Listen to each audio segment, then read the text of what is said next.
like to call the Novi Board of Education regular meeting to order. Today is May 19th, 2022. If we can please rise for Pledge of Allegiance.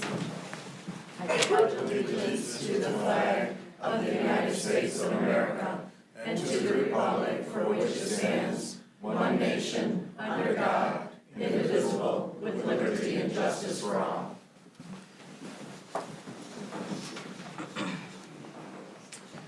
Madam President, I'd like to make a point of personal order. I recently aggravated an injury which prevents me from sitting and, from that fact, standing for extended periods of time. So I don't want anybody to be offended if they see me get up and stand behind my chair here. I'm still listening. I will come back to the mic if I have anything to say, but I just want to make it clear that it's in no way means has anything to do with anybody that's speaking at that time. I just cannot sit or stand for extended periods of time. So, thank you. Thank you, Mr. Cook. May I get a motion for approval of the agenda? So moved. Do we have support? Support. Recommended by Mr. Smith and supported by Mr. Mena. All in favor, say aye. Aye. Opposed? Motion carries 7-0. 6-0, thank you. Mrs. Roney is not with us this evening. She is out of town. Next on our agenda, we have awards, recognition, and presentations. We have the Michigan State University Nancy Cole-Flesh Distinguished Alumni Award. Dr. Kinzer. Thank you, Dr. Ruskin. It is a privilege tonight for me to be able to introduce a distinguished faculty member at Michigan State University who will formally present this award. But I would like to present an introduction of sorts before doing that. Every spring, the Department of Educational Administration and the College of Education at Michigan State University recognizes an exceptional administration graduate. This award is given to one of their alumni who is an excellent practitioner or researcher in the area of educational leadership. This year, the Michigan State University Department of Educational Administration is excited to honor another dynamic educator who is one of our own, Dr. R.J. Weber. Dr. Weber is a 2022 recipient of the Distinguished Nancy A. Cole-Flesh Distinguished Alumni Award. Tonight, we would like to take the opportunity to express our deep congratulations and appreciation to Dr. R.J. Weber.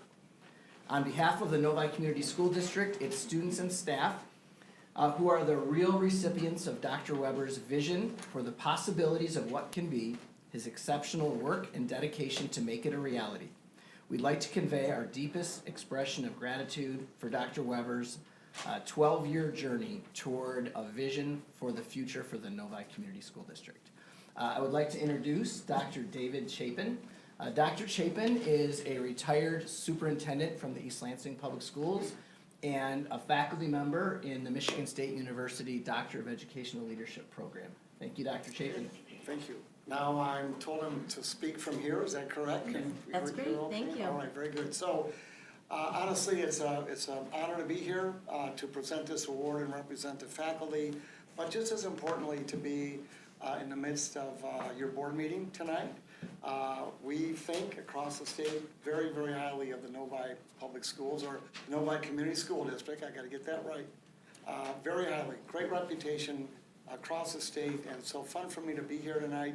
Even more fun because I get to present a nice award and then I get to slip out and I'm not here as the superintendent of schools. So I did have a nice chat with Dr. Matthews before, earlier this week, and so he's well aware that I'm here, and I know he's thinking about us tonight as well. So Dr. Kinzer's done a really nice job of really reading the first paragraph or two on my scripted comments here, but I am going to read some of the criteria for this award. This is really a nice moment for the faculty to be out. We like to do this in a public setting, and a nice moment for one of our distinguished graduates.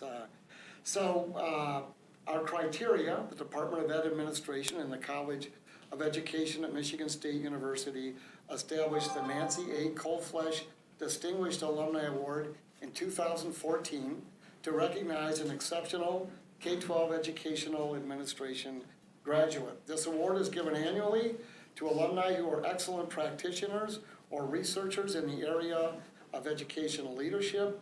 The award was designed by intent to be open and broad. In other words, recipients of this award could be exceptional in any number of ways. The award honors the contributions made by K-12 Educational Administration alum Dr. Nancy Kolflesh during her 12 years as an adjunct professor and 3 years as an assistant professor of practice in the Department of Administration. Dr. Kolflesh also works as an educational consultant with aspiring and practicing educational leaders in districts across the state. So that's, you got to read that stuff in because that's important. So we place a high value on this award on campus. The faculty accepts nominations and selects one individual to receive this award each year. Tradition has it that we present this award in a public setting, so thank you for providing time on your agenda this evening. Much appreciated. This spring, we are backtracking a bit due to the pandemic and presenting 3 awards representing the past 3 academic years. We recently acknowledged Amy Hodson, a superintendent of the Dansville Schools, as the 1920 academic year recipient, and Tim Hedgenow, superintendent of the Lake City Public Schools, as the current 21-22 awardee. I am honored this evening to present the 2021 year, so this really goes back a year, technically, the 2021 Academic Year Award to Dr. R.J. Weber, your Assistant Superintendent for Academics and a 2015 graduate of MSU's Doctorate of Education program. Prior to his current leadership role in Novi, RJ was a teacher, a middle school principal, and a high school principal. As you well know, very active in the Novi community, in the broader education community across the state and beyond, and certainly is a valued and active alum from our EDD program at Michigan State. He has studied at Wayne State, Harvard, and has degrees from the University of Michigan, Michigan State University, and a key point here, and Alma College, where I learned in a recent conversation that our paths run parallel. We both were introduced to our future wives, me a little earlier, while we were young undergraduate students while on the sprawling urban campus located in Alma, Michigan. So all accolades aside, RJ, don't get the big head here. I know the importance of that moment in my higher education experience, and I trust that you do as well. And I trust your mother will confirm that very much. So let me finish with a quote from Dr. Kinzer, who nominated RJ for this award. It was difficult to capture a single quote from Dr. Kinzer's glowing 2.5-page letter, but I think this summarizes things quite well. He says, I have developed tremendous respect and admiration for Dr. Weber and his unwavering passion and commitment to all students, both in Novi and beyond. He has done an outstanding job with the traditional tasks required of an instructional leader, but he has also worked tirelessly to develop programming in Novi that provides students with incredible opportunities to grow as human beings, not just as students. So we congratulate Dr. Weber, while in turn acknowledging the importance of building bridges between the teachings on college campuses and the real work being done each and every day in schools across the state of Michigan and beyond. We recognize Dr. Weber this evening while honoring our profession.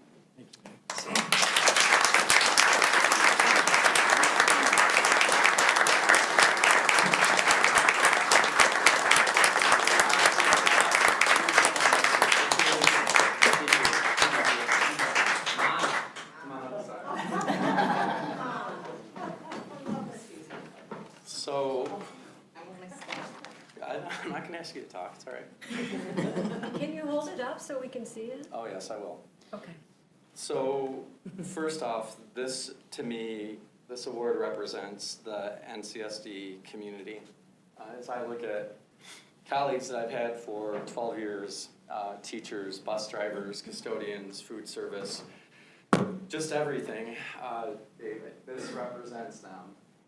Without people that I've had the privilege to be surrounded by, there's no way I get to be honored by this award, and Dr. Coleflesh was actually key to our success in our content area leader model. She came and taught 30 teacher leaders in how to lead well, and it was a pivotal move that we made. And Dr. Coleflesh is an amazing human being, and a lot of love in my heart for her. And so being a fellow Scot, it's kind of cool too, right? It's like everything connects the older you get, I think. Gary, thank you very much as well. It means a tremendous amount to me to be recognized by my peers. But also as important as the sacrifice that was made to get here. And Don't do this. you don't do this. So there's a picture of my grandma here that you probably won't be able to see it, but what I have in my hand is my grandma's diploma from 8th grade. And it's a public school diploma. And it certifies that Mary Sepka is a graduate of the Burton School and has completed the studies prescribed for the first 8 grades of the public schools of Michigan, and therefore is awarded this diploma, given in Shiawassee County, May 9th, 1940. The picture is of her at Hoover Ball Bearing in Ann Arbor, working in the cafeteria 2 years later. My grandmother came from Slovakia in 1932, and I come from people who have sacrificed so I can stand here. My dad, who passed in 2007, was not a high school graduate. He had a very difficult life. When I decided to go towards this program, after the first year was over, and it's not cheap, as anyone who's had their doctorate knows, my mom stepped in and said, you know what, your dad would want this. And they took care of me for those final 2 years. And I also found this the other day, which is the Pledge of Allegiance and the American's Creed. And I want to read this to the room. She came from Slovakia in 1932, Mary did. She worked till she was 68, and she retired making $6.48 an hour. She was not formally educated, nor was my dad. My entire life, I saw them marginalized and treated poorly by people of privilege who thought by the way they looked or talked that somehow they were less than. That's my driver, period. And for them, and for tonight, and for you, I want to read this. So there's an article up there where there's a picture of her becoming an American citizen. On one side is a Pledge of Allegiance, but she kept this because it was important to her. And this was printed by the National Society Daughters of the American Revolution. I believe in the United States of America as a government of the people, by the people, for the people, whose just powers are derived from the consent of the governed. A democracy is a republic, a sovereign nation of many sovereign states, a perfect union, one and inseparable, established upon those principles of freedom, equality, justice, and humanity, for which American patriots sacrificed their lives and fortunes. I therefore believe it is my duty to my country to love it, to support its Constitution, to obey its laws, to respect its flag, and to defend it against all enemies. Woman from Slovakia, who, without her love, there's no way that I'm here. Without your love, there's no way I'm here. You did it. Nah, without Dad On your own. and everything else, there's a lot of people. None of us make it through this life on our own. And I want to say thank you to people, administrators who I've served beside for 12 years, who I know what you do. I've seen what you do, and what you do for children every single day, selflessly, beautifully, magically. What teachers do, I was just at the Galileo teacher leadership piece, so a room full of teachers from around the area, and we had 7 of our teachers there, 4 graduates and 3 folks going in. And the piece is, I wish the world could see what I get to see every day, which is about selfless love for the students they serve, our principles for the teachers they serve. Kim Sinclair is here tonight. Food service that goes above and beyond to make sure that our kids are fed and taken care of no matter where they're from. That means a tremendous amount to me. Shaylee Patel is here tonight, serving students with IEPs and making sure that those students on the margins are served well. Principal Carter runs City. Over 2,000 students every day she walks into that high school. It is like running and being the mayor of a small city every day. With the events that happened in Oxford, the job that you do every day is beyond a job that many people can even begin to comprehend. Darby Hoppenstead is here tonight. She was the genesis of our multi-tiered system support program that made sure that kids that were on the margins and struggled were attended to and are attended to.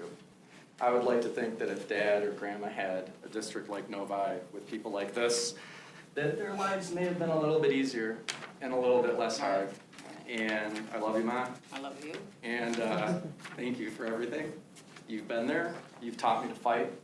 You've taught me to advocate for those who can't advocate for themselves. You've taught me to speak my truth and to live my life when I go to bed at night. And I know that no matter the slings and arrows I may take, they're worth it. We did it on They're our worth it. own, All right. kiddo. Thank you. Love you. Love you too.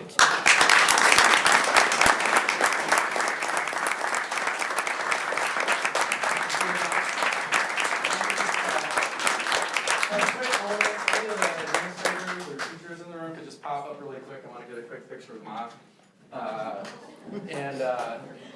And she's okay with Mom, by the way.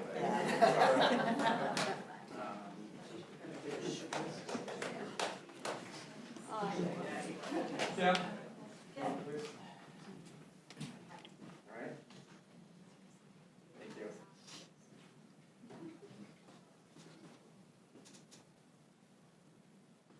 Thank you so much.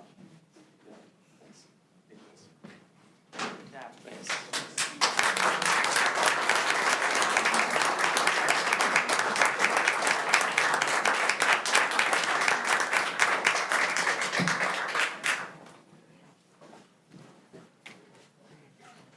Congratulations again, RJ. Thank you. Does anybody want to make any comments? I'm really not sure how to follow that. I know. Okay. Well deserved. Thanks. Very happy for you. Thank you. I'm a very lucky human being with an amazing support network that I've needed in the past couple of years especially. And without the people that were just up there at that picture, it would have been hard, a lot harder in the past bit. But with you all there, what my old man, my grandma, and my mom taught me, anything is possible. You got it. All right. Congratulations. Thanks. Moving on into the agenda, we will move to the election of school board officers. In the board operating procedures, election of officers, and according to MCL 380.11A, the board shall fill a vacancy in any board officer position within 30 days of the occurrence of the vacancy. A vacancy among officers of the board shall be filled by majority action of the board. Tonight, the board will discuss and vote to fill the position of board secretary. The recommendation with a blank space is that the Novi Board of Education elects the following officer for the remainder of the 2022 position of board secretary. So I think we need a motion on the table, a nomination motion, and then if that can be supported, we can have a conversation. I'd move to nominate Trustee Murphy to fulfill the duties of secretary for the balance of this term. I'll support. Recommended by Mr. Smith and supported by Mr. Cook. Any comments? Okay. Seeing none, all in favor, say aye. Aye. All opposed? Motion carries 6-0. We will now move on to our agenda item, which encompasses closed session for the purposes of, there's two opportunities for closed session. The first one is OMA Section 8-1A to discuss a complaint against public officer. The second one is OMA Section 8-1H to consider a written legal opinion from the Troon Law Firm, PC. If I may get a motion to go into closed session. So moved. Do we have support? Support. recommended by Mr. Smith and supported by Mr. Cook. All in favor say aye. Aye. Opposed? Motion carries 6-0. Before we leave, I would just like to let everyone know that we'll be back to finish our agenda. There will be opportunity for comments from the audience. For those who have not been here this evening, comments from the audience are done. There's a green card. They are at the back of the room. So if you could please have those filled out when we get back. We like to have those ready so that we know how many comments we'll have from the audience. Dr. Kinzer will be collecting those tonight as Mrs. Holly is at her grandson's graduation from Weberville High School. So she's not with us, and he will help to collect those. You should have plenty of time to fill them out and get them to Dr. Kinzer so we can facilitate the public comment opportunity. So thank you. We'll be back shortly.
Alrighty, thank you guys for holding on tight. We're out of closed session and we're beginning our open session. It is 9:11. Hang on.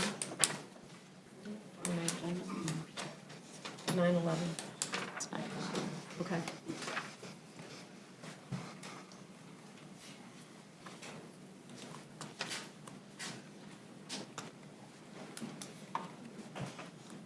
So we went into closed session because we had a complaint, so I don't know if any board members want to make comments or to share their thoughts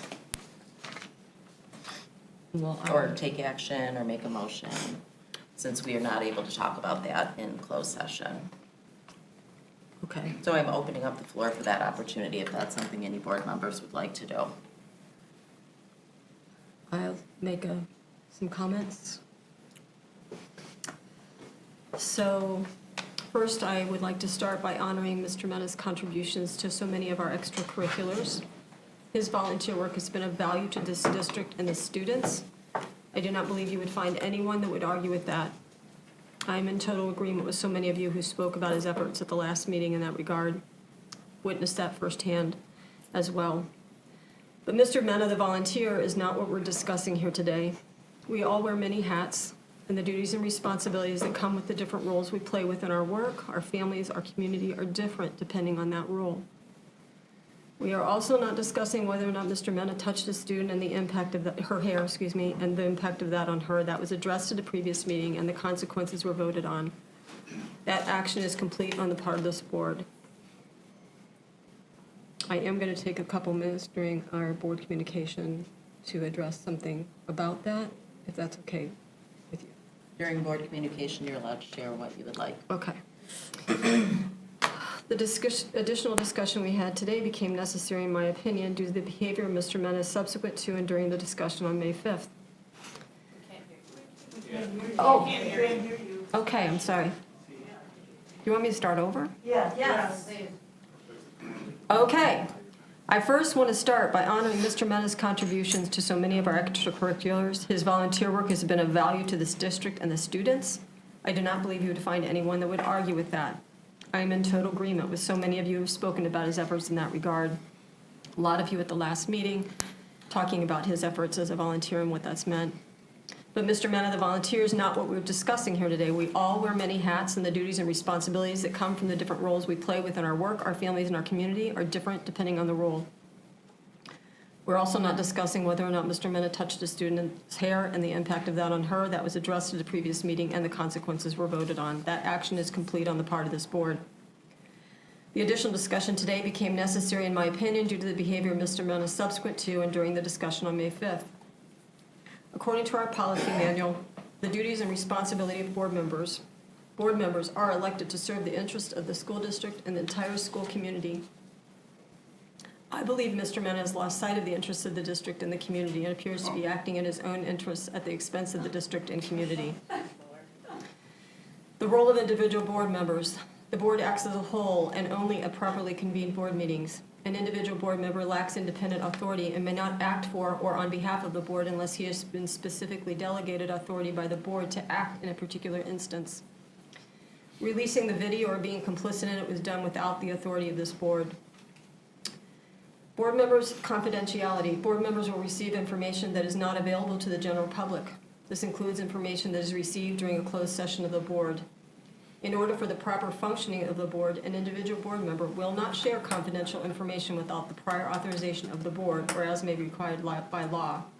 Again, Mr. Mena allowed community members access to the video that he was aware the board would be viewing in closed session, violating the confidentiality of material received in a closed session.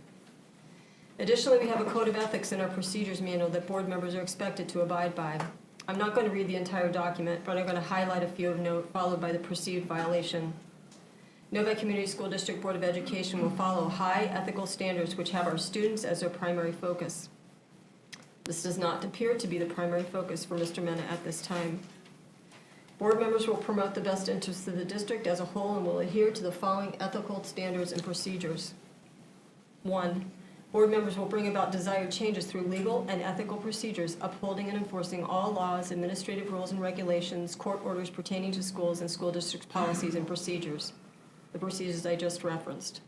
Again, those procedures have been violated, both through the disclosure of identifying information and the video.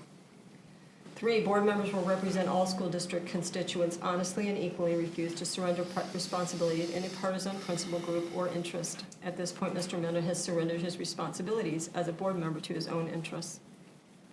Board members will take no private action that might compromise the Novi Community School District or administration and will respect the confidentiality of privileged information. Mr. Mena's private actions have compromised this board. Board members will abide by majority of decisions of the board while retaining the right to seek changes in such decisions through ethical and constructive channels. Mr. Mena attempted to influence the board through the release of the video to a select group of people. This was not ethical, nor was it constructive. Board members will encourage and respect the free expression of opinion by fellow board members and will participate in board discussions in an open, honest, and respectful manner, honoring differences of opinion or perspectives. Mr. Mena was not open nor honest about his part in the release of the video, in spite of questions that arose. It is my opinion that in spite of Mr. Mena's stellar volunteer work in our community, we are obligated by our responsibility to this community and to the district that we serve to hold Mr. Mena accountable for his failure to allow his guide in this matter to be those established by the board through our policies and our code of ethics. This is no small matter. I am recommending a decision to censure Mr. Mena as our only option as a board beyond the original consequences. It is not within the board's legal power to remove him from his role as trustee. That power is afforded only to Mr. Mena himself at this point. The governor or the voters would need to take additional action for anything else to occur. I said at the last meeting how meaningful it was to me that Mr. Mena indicated his ownership of the responsibility for causing the situation we faced. It's no longer clear to me that Mr. Mena understands that. This is not about a student. It's not about a conspiracy, as some have suggested. It's not a result of anyone's threats, emails, social media posts, etc. This is about Mr. Mena losing sight of his role as a board member and the responsibilities and duties we have in our service to this district. Should Mr. Mena recognize this and voluntarily remove himself from office, I will fight for his right to continue to serve as a volunteer in our district. I do not believe he is a threat to individual students in his role as a volunteer. There have been no incidences involving Mr. Mena that have risen to the attention of the board until this time, and he has been serving as a volunteer for far longer than he has been on this board. I'm additionally going to request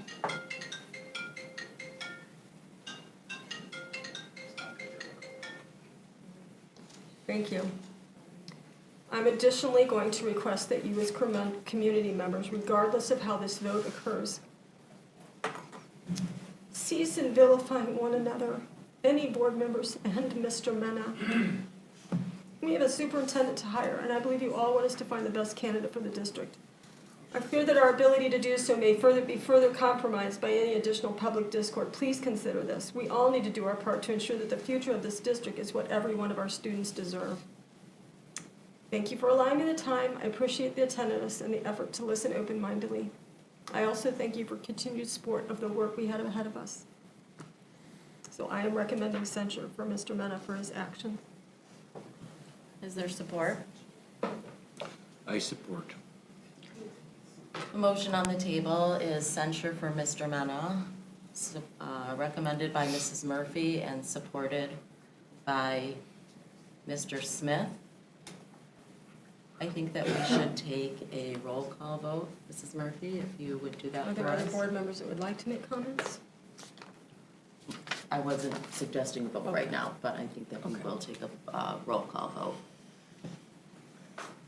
Please, if you have a comment to share before we take a vote, please feel free to acknowledge that, and I'll acknowledge you.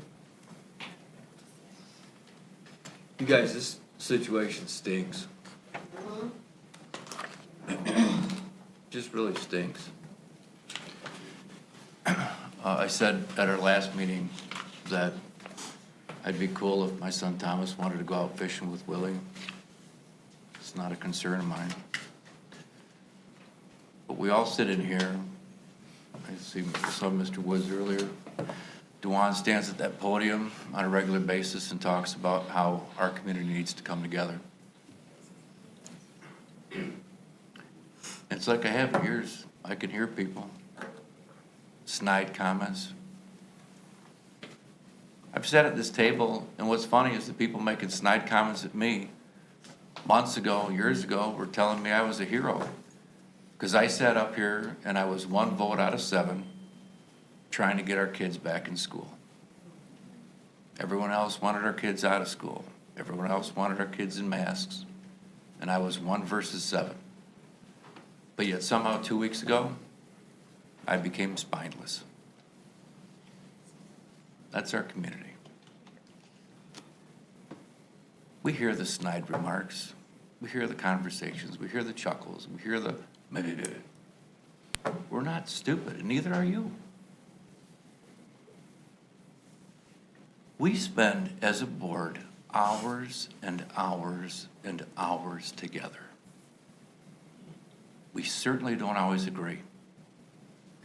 It stunk for me to sit here and watch a man that I respect earlier tonight stand at that podium and demonstrate why I think as a community we are fools for letting him go. I don't care if I'm going in for thoracic surgery and I need something fixed on my heart if the surgeon has a Colin Kaepernick sticker on his computer. I don't care how he votes. I don't care what team he roots for. I want the best person for the job.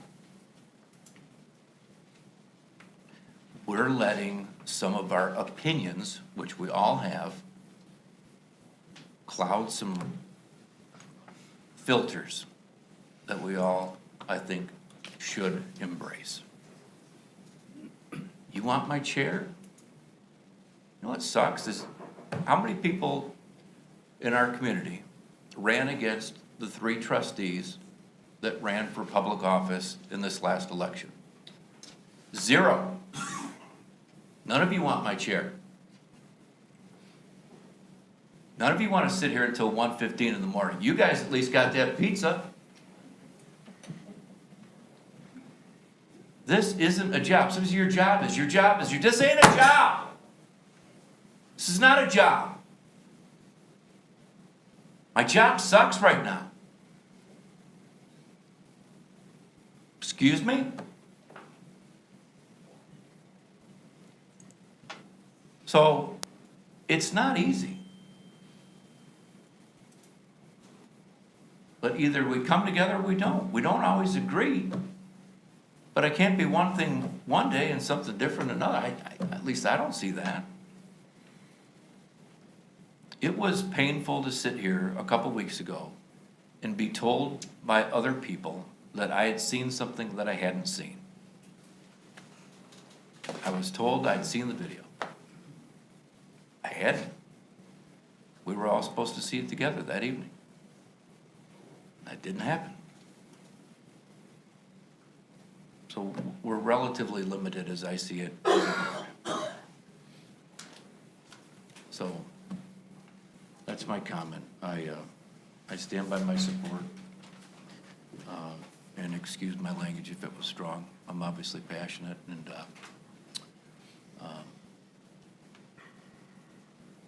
thanks everybody. Thank you, Mr. Smith. Can I, I was gonna I'm go sorry. next, but you can go next. Oh, go ahead. Please. Are you sure? Yeah. I always As go long as you last, I let don't me like go. to be last. Go ahead. As it's been shared, this has not been an easy time for any of us, including the student, including Mr. Mena, including this board, including the administration, including the community. I've worked diligently over the last couple weeks to try and come to the facts. I've asked questions. I've asked questions of the legal team. I've asked questions of the administration. I've asked questions of Mr. Mena. I've answered questions that I'm able to. I've read social media comments, but none of that really matters. I sat in a closed session and listen to what I believe to be really the basis of this decision, which is, did Mr. Mena intentionally, in a statement that was 8 minutes, 6 minutes, I don't know exactly, but in a short, brief time, did he intentionally retaliate against the student? Did he break the student's privacy? And if we say that he did, then I could say that I did, as I sat up here and said that the student was graduating. That limits it, a graduating student, and I won't reiterate what I said because then I'm doing exactly what we're faulting one of our trustees for. There was also conversation about the video, and was it alarming that it was shared before the board could view it? I think I would call it more, I was taken aback and wanted to know the facts and understand how that happened. I've asked a lot of questions. I've looked at a lot of communication. I'm still not 100% clear, but what I'm clear on is there was some mistakes made in multiple areas of that. I cannot pinpoint exactly, but I can tell you that I, after listening to the evidence, do not believe that Mr. Mena intentionally identified the student. That being said, that does not, my job is not, well, my job today in this particular motion is to make a decision regarding my trustee colleague. As been pointed out by Mrs. Murphy, our job is to support our students, to keep their privacy confidential, to do what we think is best. Do we make mistakes? We do. The question becomes, how egregious are those mistakes, and what are those consequences? I think that Mr. Mena made a mistake. I'm very clear to him on that. He knows that I don't agree with some things in his statement and his choice to share the video amongst people that he needed at that moment to support him. But I don't believe that what happened was intentional, where the consequences of censure actually meet what occurred. So I will not be supporting this. And that is not to say that the students' relevancy, the students' privacy, the care that we give to our students is diminished, and that we are just not making a statement that our students are not important, because that is not what I'm doing. I was asked by this motion whether I would censure Mr. Mena, and I will not be doing that based on the evidence. But in no way does that diminish my care for the students in this district. Mrs. Hood? Yeah, thank you.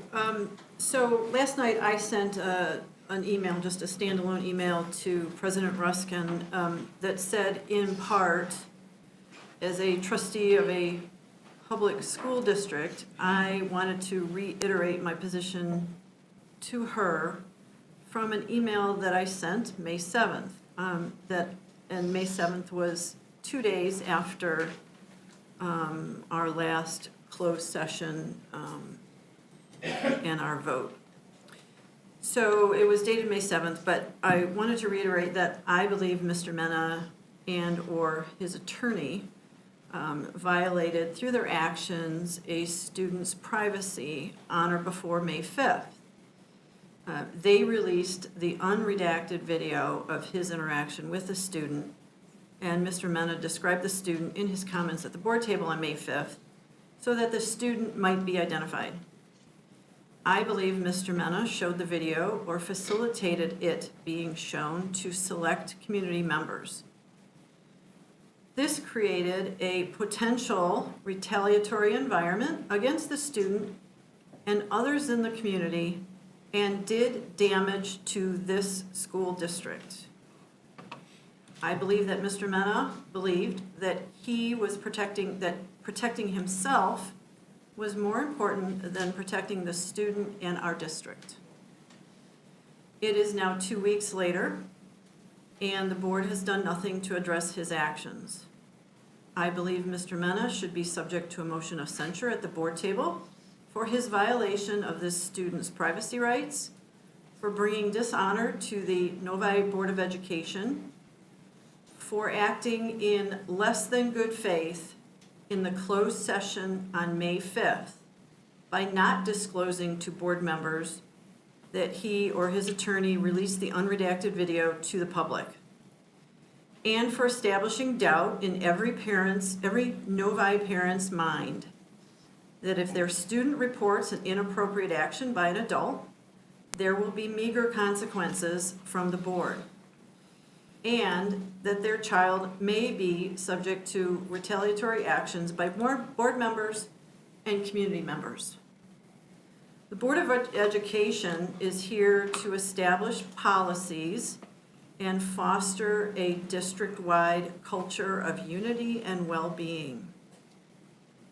This is impossible when a member of the Board of Education sets about undermining the work of this board and facilitating retaliation by exposing private information of a student after that student comes forward with a complaint.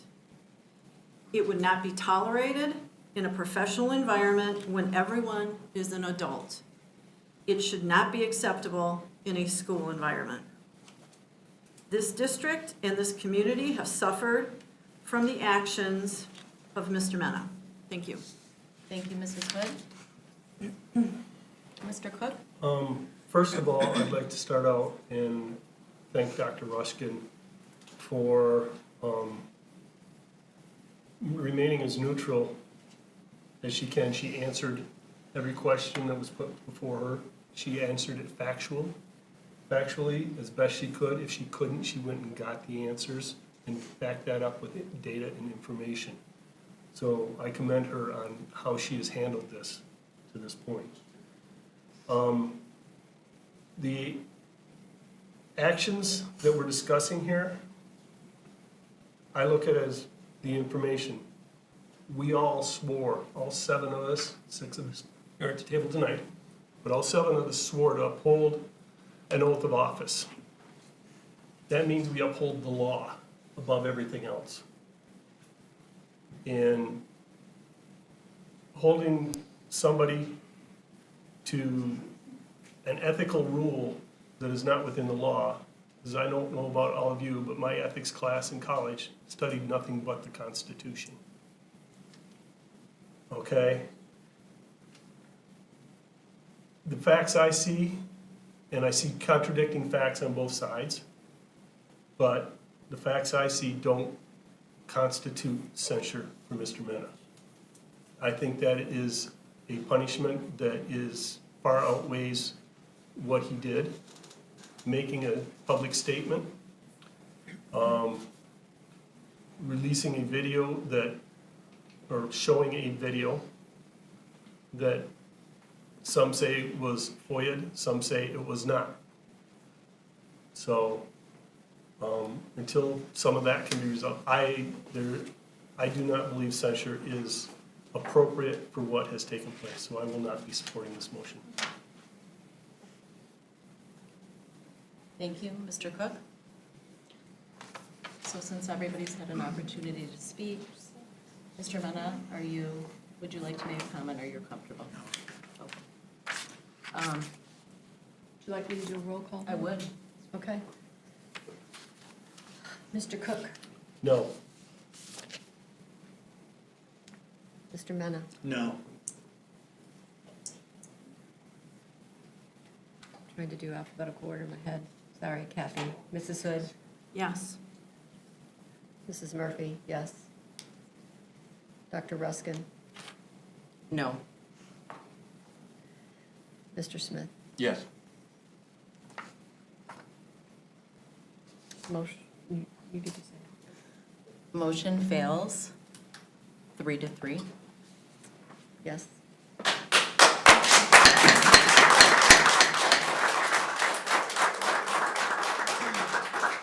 I would like to make a statement before we move on to our next agenda item, which is comments from the audience. The Board of Education of the Novi Community School District became aware of the concerns related to the board member, Mr. Mena, taking actions that may have compromised a student's privacy. The board takes these allegations seriously and understands the school community's reaction to this situation. The district has already contacted the involved student and has offered her supportive measures, as we stated we would, for the remainder of the 2021-22 school year. Further, board member Willie Mena and all members have been informed to exercise caution when handling student information. In the upcoming school year, the board will commit to participating in legal training involving student privacy and other applicable legal trainings so that these type of incidents will not occur in the future.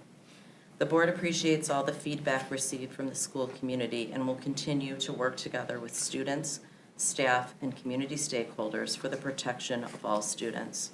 It is imperative that the board is vigilant when handling student and confidential information. Okay, we will move on to comments from the audience. I know that Dr. Kinzer collected the green cards. If there's any more, if you could please give them to him. We would like to get through this piece. Individuals who wish to address the board must identify themselves, their address, and an organization they may represent, and any organization they may represent. The board and individual board members will not directly respond to comments or questions that arise during the public participation portion of the meeting. Individuals who wish to address the board shall direct their comments to the entire board and not to individual board members. The superintendent or other school district employees are members of this audience. Please don't talk to each other. Behavior that is intemperate, abusive, defamatory, or discourteous, or that otherwise interferes with the orderly conduct and timely completion of the board meeting is strictly prohibited. We have 3 minutes on the timer. If you go up to the podium when your name is called by Mr. Cook, Mrs. Murphy will keep track of the timer.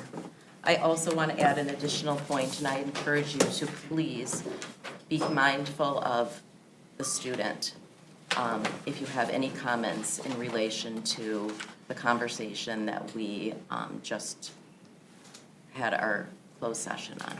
We would truly appreciate that. Sandra Carolan.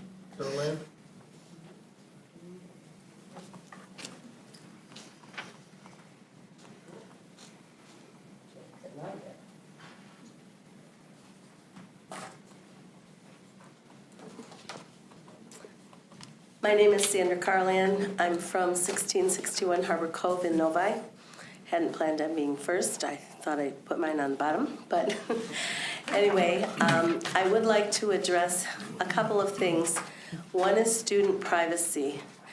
That puts up a real red flag for me. I don't want students' information to be not private, but I think in the climate that we have just all lived through, where HIPAA privacy laws have been ignored about the status of students' vaccination status and the masking of people and requests that people who aren't vaccinated be masked, that takes students' privacy of their medical condition completely out of their hands. Another thing that I'm concerned about is the future. I've read a lot of information that indicates that with the progressive liberal lean that's occurring in a lot of our schools right now, and that has been existing for many years, probably before you were born, some of you. I'm concerned about the parents. And I had a friend who was threatened to be arrested because she showed up to express her disagreement with materials that were being taught to her children. And so I think that the board needs to really think and across the board put these things in place that will protect the students, but that will also not put the parents out of the picture. And the award that was given earlier, I did want to address the situation where someone mentioned my truth. And I would like to point out publicly that I don't have my truth and you have your truth or the board truth. There is truth and there is error.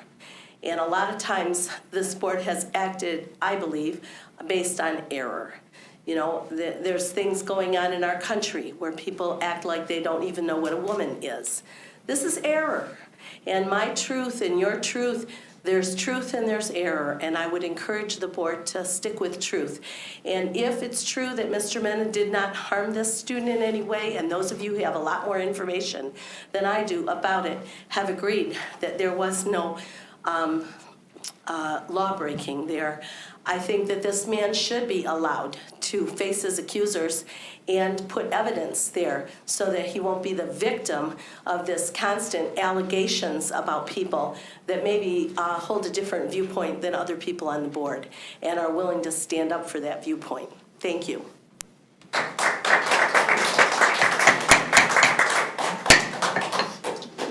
And I'm gonna apologize up front because neither Kathy or I can really read this last name. Mark Adventler?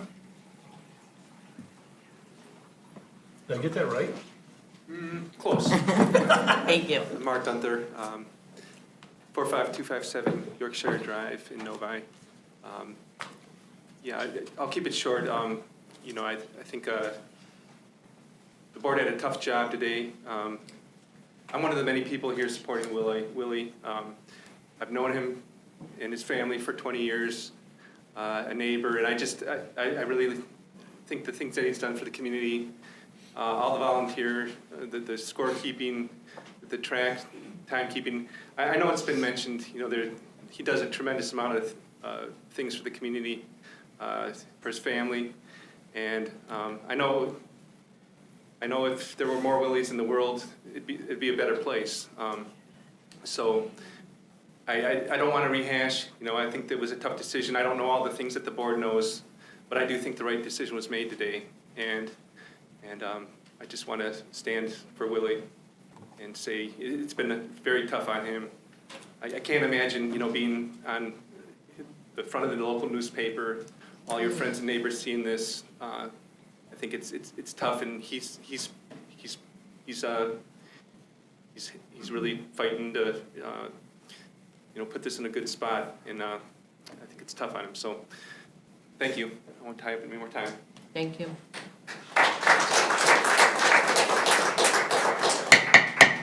Dan Trainer? Hello, I'm Dan Trainer, 44646 Cary Court in Novi.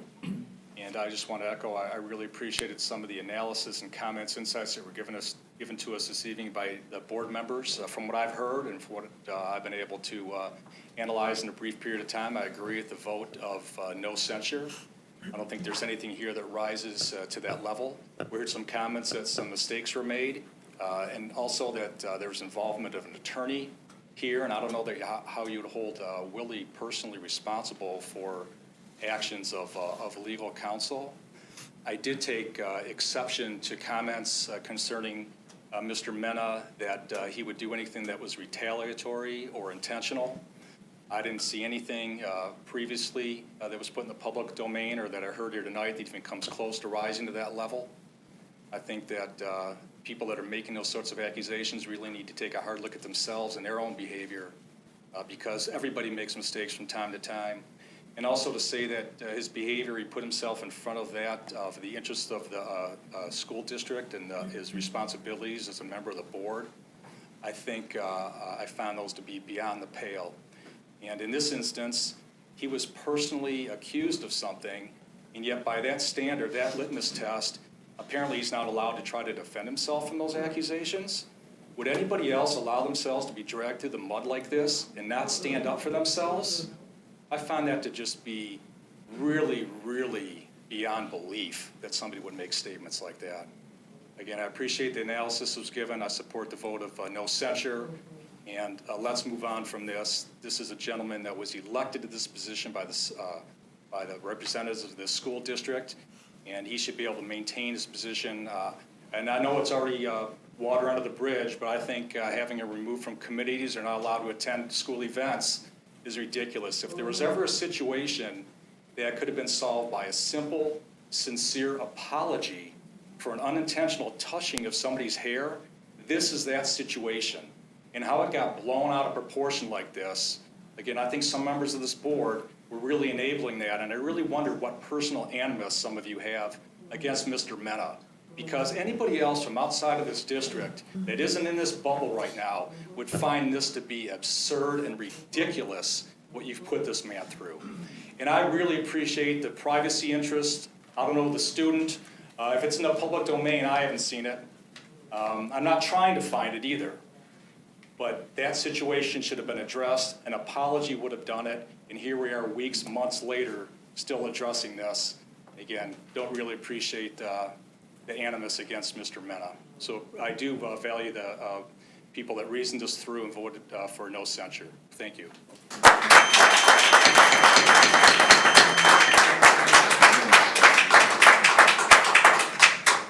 Jason Mitchner.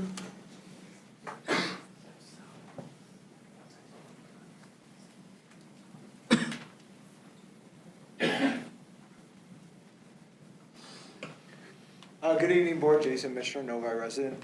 So first, congratulations to RJ for that prestigious award. Thank you for shining a positive spotlight on our community and our school district, and for all your hard work. Really appreciated the committee meetings that happened this past week. I was privileged enough to be part of, sit in on both the curriculum committee meeting and also governance and policy. And the curriculum discussion about the new book, you know, Everything Said is Untrue, I thought was really cool. It made me want to actually check it out. Unfortunately, it's on hold in the library, so I've got to wait. The discussion about the SEAB was good in both, and I'm hoping to hear what the proposal will be brought forth for the board for a vote. Especially curious to see if you will decide to have the chairs pick the committee, or if we're going to go with the lottery approach that was discussed in some of the committee meetings. That would be a big interest of mine. The other thing, I'm hopeful to hear some resolution on what the board intends to do with the honor code, and whether or not that will continue to be part of the board member's oath, and if it's going to be something that will be reinstated and signed. So that would be important. I think that will help, you know, restore this community and based on some of the things that are going on, and put the community again in a positive light. And then also, I do hope to see the return for 2 public comment sessions. I think the more feedback you can get from your community, the better off we'll all be. I think things that left gone unsaid and undiscussed, they tend to bubble up and boil over and become more than what they would have been if, you know, the community's given a voice, or sometimes just a vent to express how they feel. So I really hope you would return to 2 public comments and set a time, whether it's 3 minutes or 5 minutes. I think if you just fix it so that it's fair all the time and same all the time, I think that'd be great. So looking forward to that decision from the board as well. And then lastly, I would be remiss if I didn't say my heart goes out to all the families in Buffalo, New York, and the tragedy that happened. And I know, even though it's very far away, it has a very instant and immediate real impact on our own school district, our own community, and our own families. It's a very tough situation to know that because of the color of your skin, you could have some unknown person come and target you for no reason. That's a very real reality that a lot of the community members are living with right now. So I'm looking forward to the DEI committee meeting that's happening on the 26th, and I hope that can be something that we can discuss in a fruitful conversation. And I know you guys have a lot on your shoulders. There's a ton going on in the district, the superintendent search being one of them. So if there's any way I can help, especially with that discussion and the work in the DEI committee, you know, please let me know. I'd be more than willing to pitch in and help on that, because I know there's a lot of families that are worried and possibly hurting and scared, and I think, you know, this is where the board and the school district could really shine by addressing those things. So thank you. Thank you.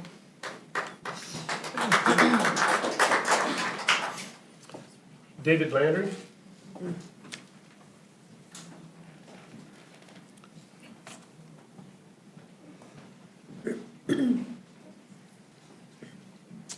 My name is David Landry. I live at 45471 Kimberly Court, Novi, Michigan. I'm Willie Mena's attorney. When I was retained, we requested a copy of the video from the board's attorney. We were told to FOIA it. We submitted a FOIA request. Dr. Matthews responded in writing acknowledging that we submitted a FOIA request. 1 week later, we were told by the board's attorney to pick up the video from the board's or the district's FOIA coordinator.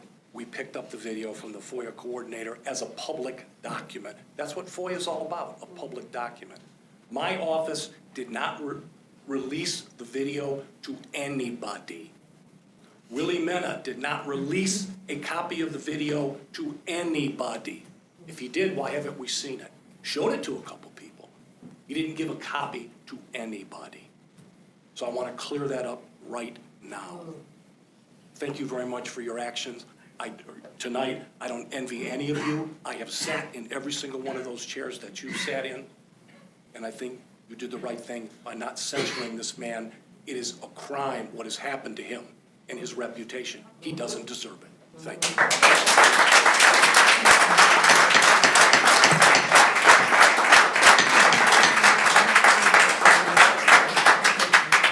Jim Ross.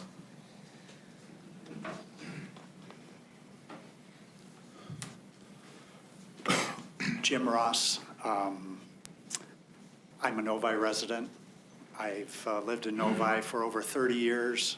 My business has been here for 30 years. I've known Willie for over 30 years. I sincerely don't know anyone with a bigger heart, with better ethics. I have never met a person that has given so much to so many people. He is the most honest person, straightforward person that I've ever met. He would do anything for anyone, and saying that he intentionally did certain things really hurt me because I know the person. And I don't believe for 1 minute that he would ever intentionally do anything with that.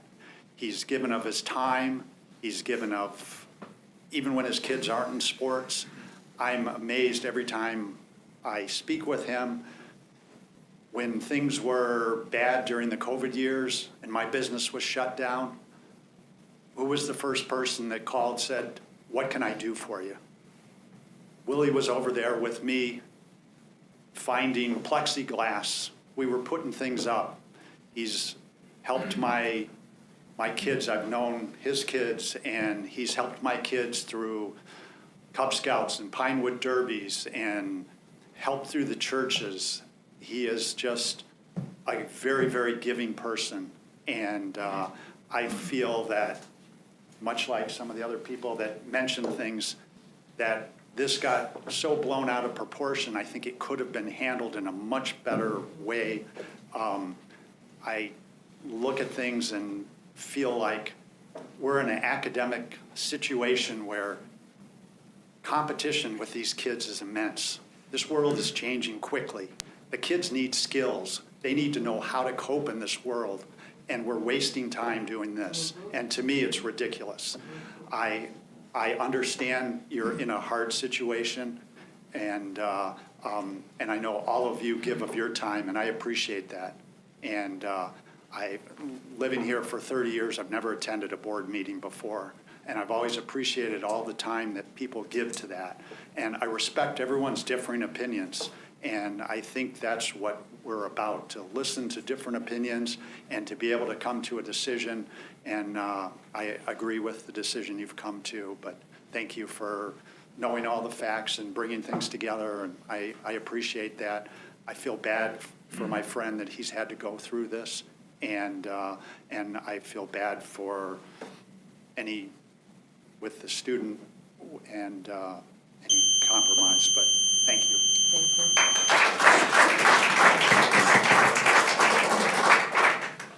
Srini Charakuri. Probably butchered that one too, didn't I? Better than most people. Srini Charakuri, 25704 Shoreline Drive.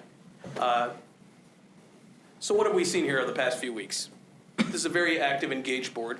I know for a fact that you would not have ever tolerated a student being in any actual danger. So what have we seen? The inability to deal with the tempest in a teapot. America is based on a jury system, but a jury system is dependent on the fact that the juror must have more interest in justice than in how the decision they make reflects on them. What we see here clearly is primarily a board that was more concerned about how it reflected on them than willing to stand up and say, I looked at it, there's nothing there. And so we've wasted a tremendous amount of time, and it doesn't reflect well on us. We are heading into everybody knows Willie is a pillar of the community. Everybody new to this town knows Willie is one of the first people you learn that you didn't know when you get to this town, because he's everywhere. So where are we now? We're now looking for a superintendent. And any superintendent who goes to our website and watches our meetings knows this may not be a board that has your back or has the ability to handle any sort of stress or looks out for their employees or can even make a tough decision or even a not tough decision. So I don't envy your task ahead. I'm glad you guys stumbled in the correct decision. And I also do think Mr. Mena should be back on the committees and stuff he's served on in the past. Thank you.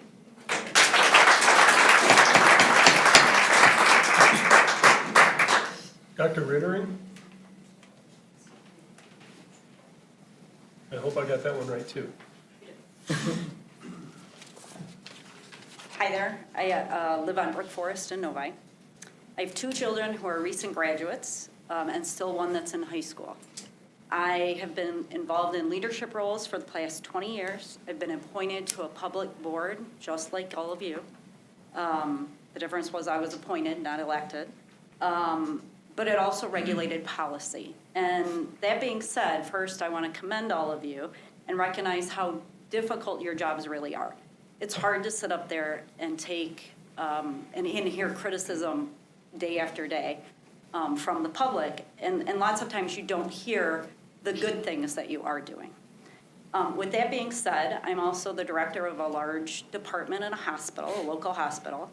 When I hire, no matter what position I'm hiring for, I want the best candidate.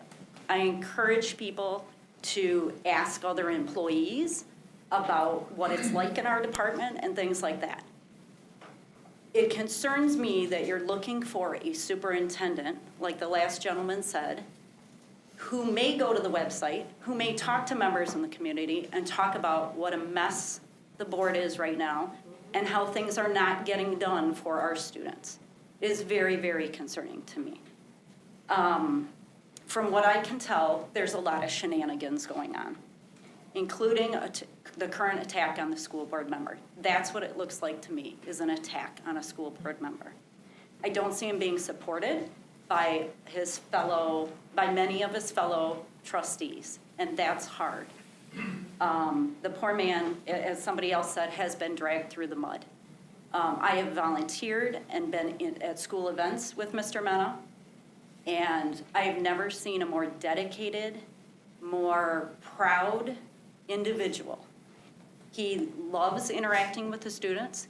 He cheers for the slowest runner on the track, and he cheers for the fastest runner and everyone in between. And he wants to know everybody's name and what they're involved with in the school system. That's the type of trustee that you want. You want him representing you. I hope that whoever the superintendent that comes in can see some of that from all of you and not witness the shenanigans that are going on. I truly believe that's what's going on. Thank you.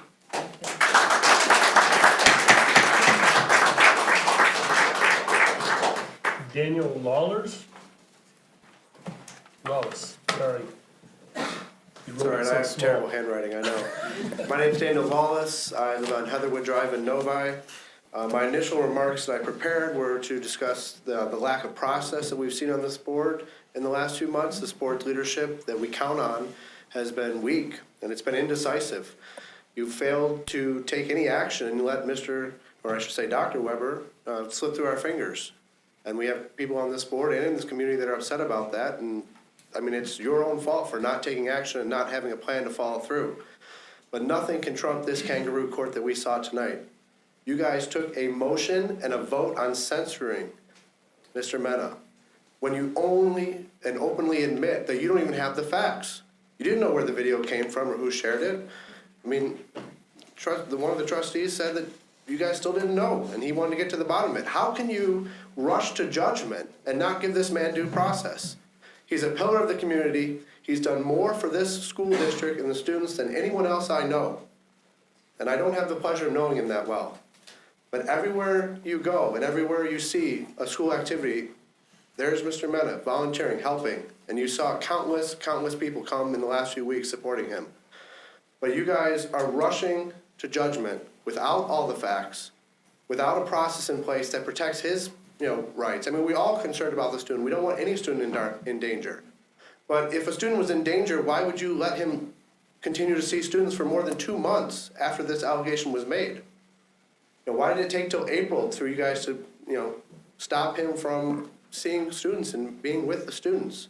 That makes absolutely no sense. If you thought there was a harm to any student, I know you should have acted day one, and I know you would have. So that's why we're upset. That's why this community is in such turmoil and there's so much problems, because you haven't acted. And when you have acted, it's been rushed and action for the sake of action, not action based on principle and what is right. And we thank you for, those of you who stood up in the past years to make sure our students got back in school.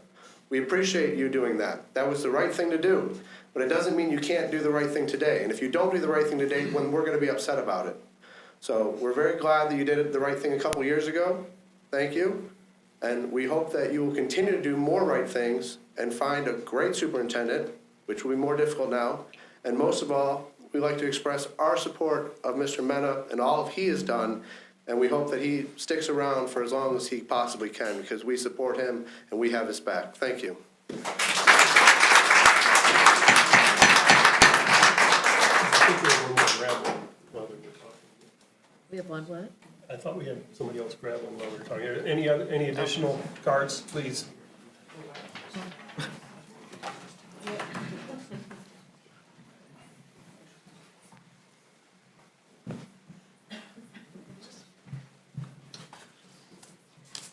Well, Jim Polk.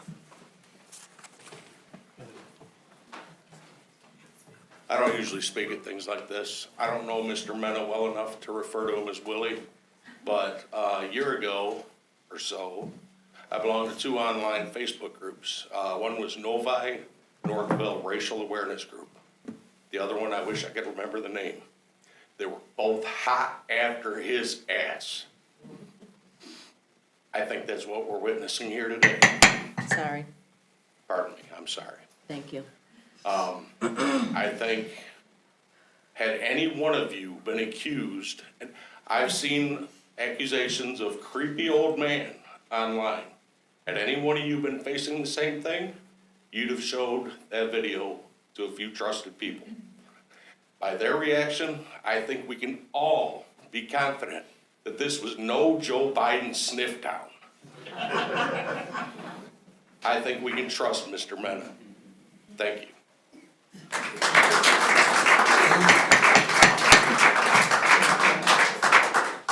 Dan Peck.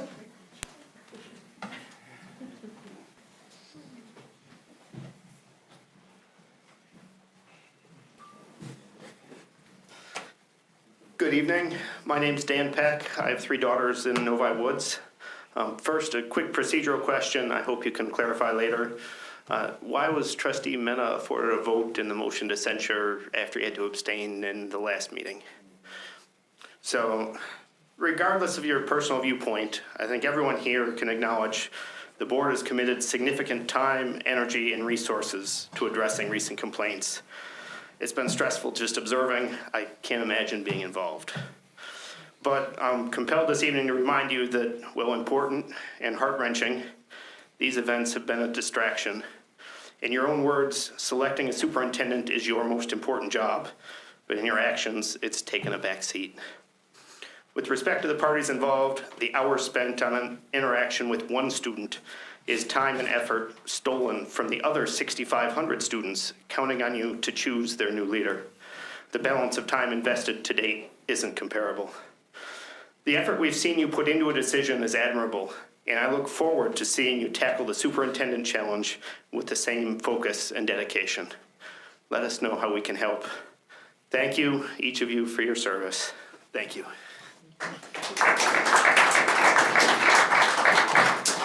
Is that all?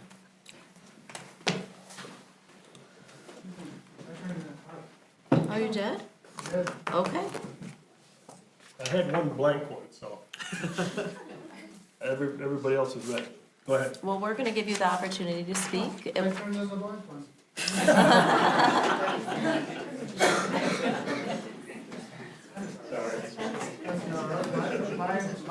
My bad, as they say, which I don't like to use.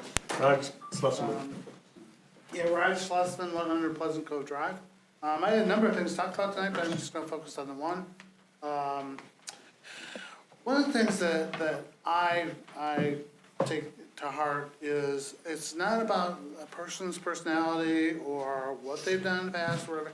We all have to have accountability for our actions. And that's what this was really about tonight. And I find it very disturbing that information and documentation was shown to select individuals regarding this legal charge that's going on. I don't think that's that's appropriate. I feel it's more unethical, speaking of ethics. That goes beyond legality. If it is legal, it should be full public disclosure, which I really don't think it's that either.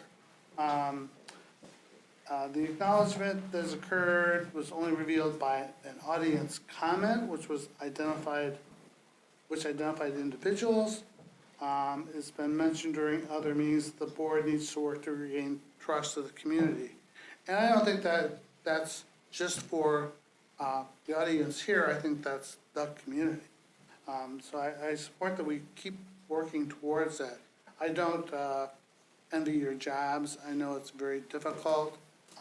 I'm not trying to judge anyone tonight. I'm just trying to point out that at the workforce, you get posters that are accountability, and we're all accountable for our actions. And sometimes they're inconsistent with who we usually are. I think showing this to anyone, to selected individuals, is intentional. I don't think it can be viewed any other way. Because you wouldn't just, I accidentally showed it to them. Well, no, that's not really true. You do things, adults do things by intent. We make mistakes. Sometimes those mistakes are intentional. But then we look back like, well, that didn't work out so well. I guess I'll see if I can cover anything else. One of the things I know the board decided that a process was needed for superintendent selection. And I fully encourage that. I think what we really need is an internal process first to decide how we proceed, right? So that can be, the process is, okay, do we look internally first? Do we have candidates that would be good in this job? And then we would say, well, no, the next step to the process is, okay, do we go to another outside firm to then go through a hiring process? I think that's part of a process the school board needs, so that we define what that process is to get to the final step. Thank you. Thank you. Should be all. Okay. Do we have any more hidden green cards? Nope. I don't have a green card. I came in late. Can I talk? We don't want to. We can't turn anybody away, so if you can fill out a green card. Can I fill it out after I talk? You can fill it out after. Julie Madej, 50876 Chesapeake. I didn't prepare anything. I just want to let you guys know. I was at my first committee meeting this week. Don't judge me, but it was my very first, and it was incredibly productive. Everybody talked, everybody felt like they had a voice, everybody worked together as a community. We worked together as community members, as board members. I felt, when I walked out of there, I said, this is what I think of Novi. Not tonight, not 2 weeks ago. I want to put this behind us, and let's work together to do what's right for all of us in this community. What's been going on the last few weeks? It's been crazy. It's been nuts for all of us. But let's move on. Let's move on and continue looking for somebody to replace two big shoes in this district. And let's work to make this community the great community it's always been.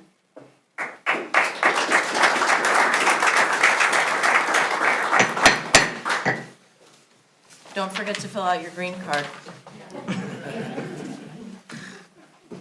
Okay, next on the agenda is the acting superintendent's report. Dr. Weber. How many people are leaving? They don't want to stick around. It is 10:10, don't be It offended. is 10:10. I won't be offended if you get up and stretch. One thing I want to do, and the only thing tonight, or maybe I'll just wait for y'all to leave so people can hear me.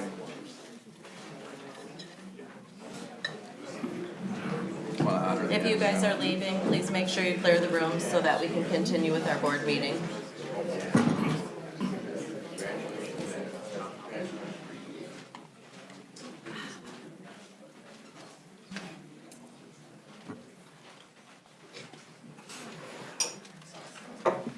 All right, right on. So, tonight, what I'll be reading for you is something that is celebratory of our community, and that is a list of the Novi Educational Foundation, or NEF, grants for the spring. So, the grants that we were able to give in the NEF totaled $25,374.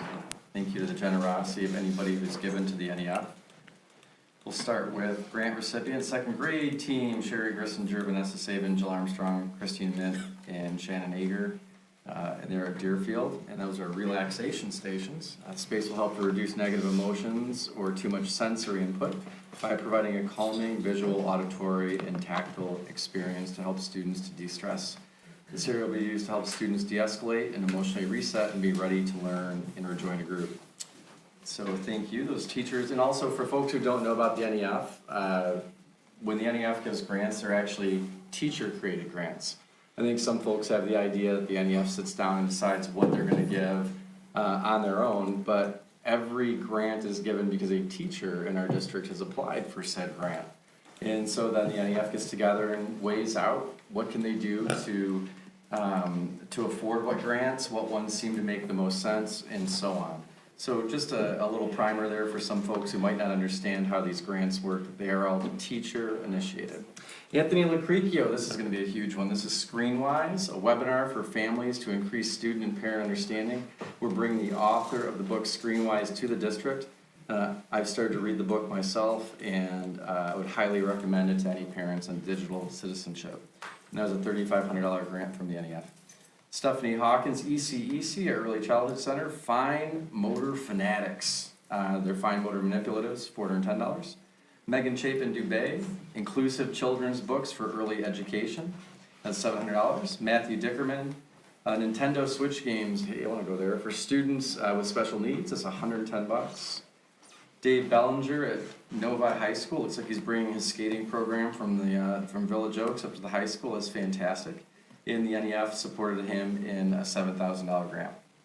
Our foreign language department, an online subscription to support foreign language learning at the middle school and high school. Karen Duffy, Heritage Month read-alouds, and those are diverse text sets for $400.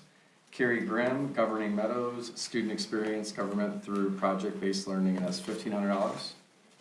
Courtney Kaidan, Michelle Donnenberger, Marietta Leone, and Tressa Nikki Collini.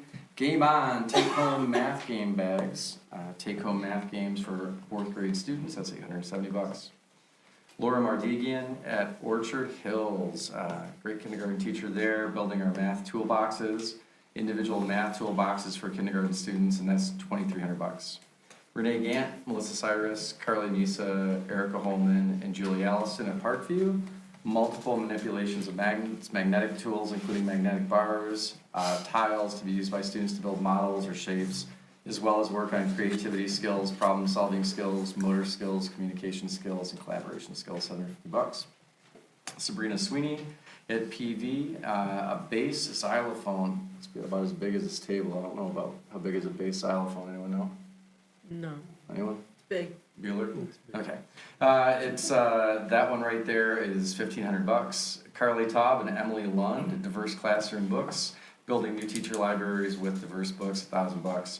Chelsea Dixon, Amber Zarb, Kristen Gifford at Village Oaks, playground communication boards. So some of our students need visual communication boards for playgrounds, so that they know, especially students with autism, how to interact with said playground. That's $500. And then Amber Zarb, Busybodies, Curious Minds, wall regulation stations in the kindergarten wing, and Novi for all wing. Ms. Zarb, named twice on here, is a dynamic social worker at Village Oaks.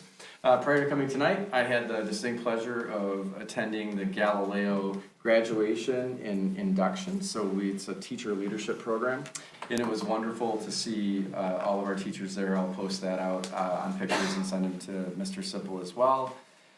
And that's all I have right now. Thank you.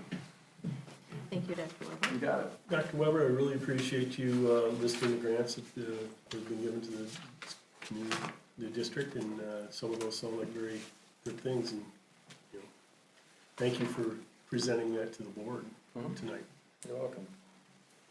Thank you. All righty. Next, we have our administrative reports. Mr. McIntyre. Thank you, Dr. Ruskin.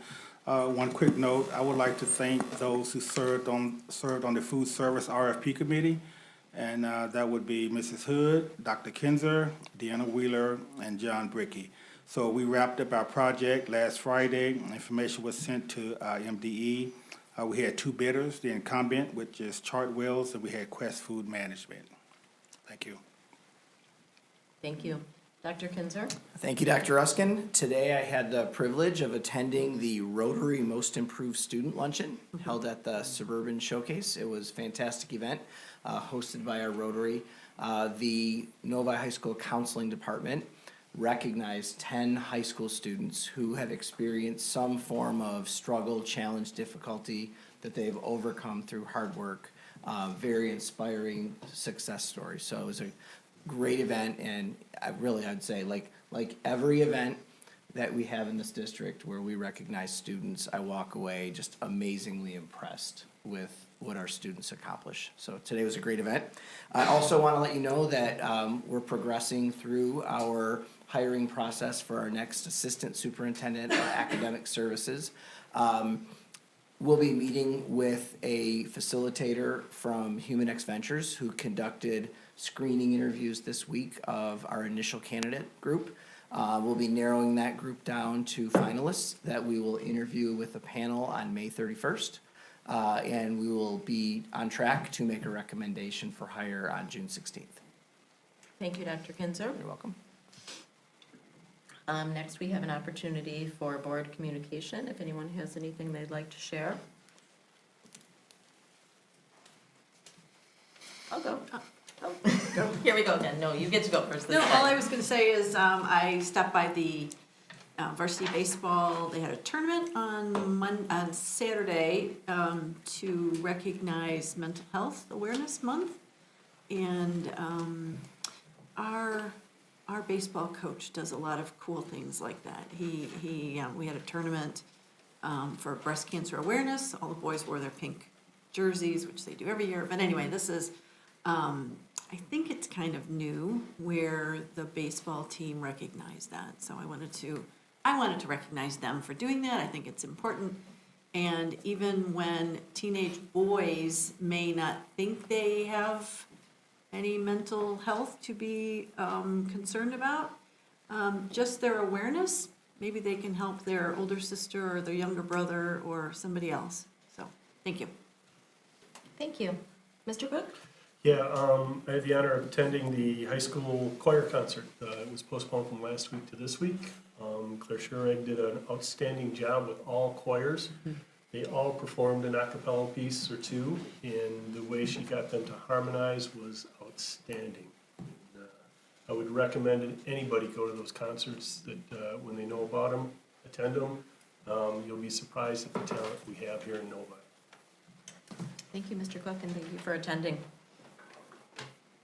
I have a couple comments. I know that there was, and I can follow up with emails, but I just want to, there was a few things that were asked, and I just wanted to give some information regarding public comment. As the president who makes the decision and puts the agenda together, there was some question about how long people are allowed to speak and whether they're allowed to speak twice, and do we start splitting up their time and this and that. So it was decided, along with Dr. Matthews, that we would have one opportunity for public comment. That in no way really limits people the opportunity to be able to speak. We certainly would want everyone to have the opportunity to speak, and if we have to sit here for 4.5 hours, we will absolutely do that. The 3 minutes we put there so that really everyone has the opportunity to speak. It was decided, and certainly I'm up for suggestions, so send an email if it's something that you feel limits your voice and you're not able to share your public comment with the board, but that it would be put before any action was taken instead of here and there and have it split up, topics that are on the agenda and topics that are not. So it was put before any action items so that we could hear public comment from the audience. Obviously, tonight was a different circumstance, but the reason that it's up here is so that where our typical action items are, that we'll be able to hear from our public. I encourage you to attend senior events. The seniors are graduating. Their last day of school is next Friday. I know there's been a ton of senior events already. Lots of the sports teams have already had their senior day. There was the spring signing yesterday. But there's many things going on in our community, and I encourage you to put as much focus as we've all put in the last several months into our kids and to attend senior events coming up, ending with commencements on Thursday, June 2nd. So MLI is coming on Monday to have a meeting with the board. It is an open meeting. They are our search firm, so please attend and hear what has occurred so far, what next steps are. They are going to be walking the board through some of the process. And so 6 o'clock. It's at 6 p.m. this Monday in this room, so it will, I assume, it is a board meeting, so it will be live streamed, I think, but don't quote me on that, please. I will confirm that with Sheila. I had the opportunity to go to Meadows yesterday and meet with Mr. Bricky, and that was wonderful. I haven't, with COVID, we don't get to spend much time in school, so I'm looking forward to continuing to do that. It was the highlight of everything I've done in the last 3 months, actually. So there was a question, and again, just to be transparent, there was a question about Mr. Mena abstaining versus voting. He is allowed to do either. It is supported by policy and by the MC statute. So he was afforded that choice back in the vote on the 5th and tonight. So I can share that with anybody that has a question. You can certainly ask via Sheila Holly, and we'll get that information to you. So that is all I have to report. Any other? Kathy brought up something, so I just want to mention that I'll save it for another meeting just due to the time, but there's another organization that's new to Novi. The name of the organization is Friends of Novi Schools, and the focus is purely on mental health and security and safety for our students. I don't know how many families in Novi have had issues where they know of a student or of a young person that's self-harming or that's dealing with depression or anxiety. And it's not just students. I can share with you that it would probably be applicable to most board members tonight. Seriously. And teachers. I had the opportunity to visit the high school this week on Tuesday morning, and I was just talking to one of our staff, our fine staff that sits up there in the front office, and it's like Grand Central Station in there. 2,000 kids coming and going. I was talking to Mary Ann in the attendance office, and that's Grand Central Station too. And, the language barriers and the people calling in and forgetting to call in and getting called out and not called out. So it's not just staff that's been stressed over the last couple of years. It's a lot of us, and it's a heavy weight to bear. And I'd be remiss if I didn't recognize and offer my support and care for the gentleman next to me who has dealt with quite a bit over the last couple of months as well. I mentioned earlier I was the sole vote for a long time, and it was just me against 6 others, and it was a dark place for me to be. And then Willie joined me, and then it was 2 against 5 for a long time. And then I was going to drop out. And I don't know if you remember that conversation, but Willie called me one night and he's like, "Come on, we've come this far. You can't just say you give up." So I just wanted to acknowledge that, Willie. I've never forgotten that phone call. But I'll talk more about that and how we can support it.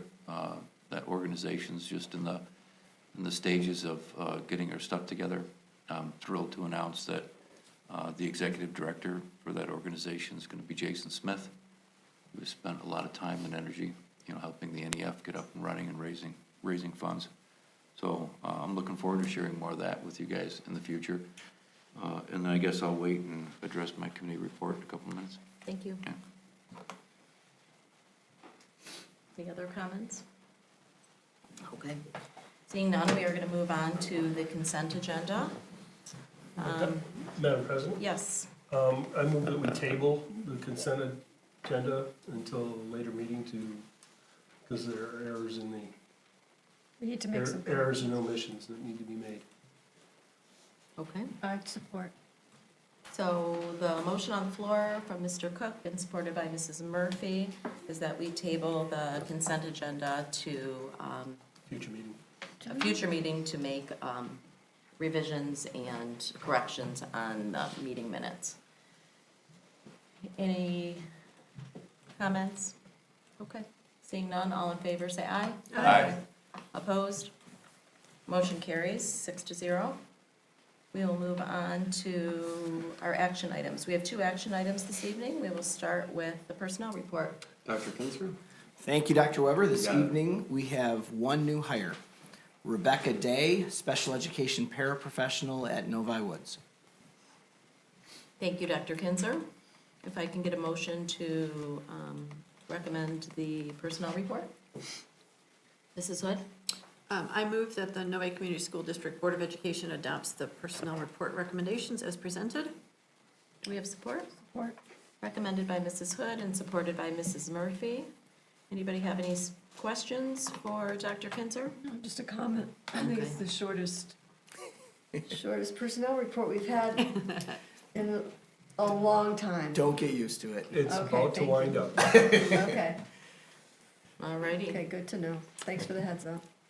Any other questions or comments? Okay, seeing none. All in favor, say aye. Aye. Opposed, motion carries 6-0.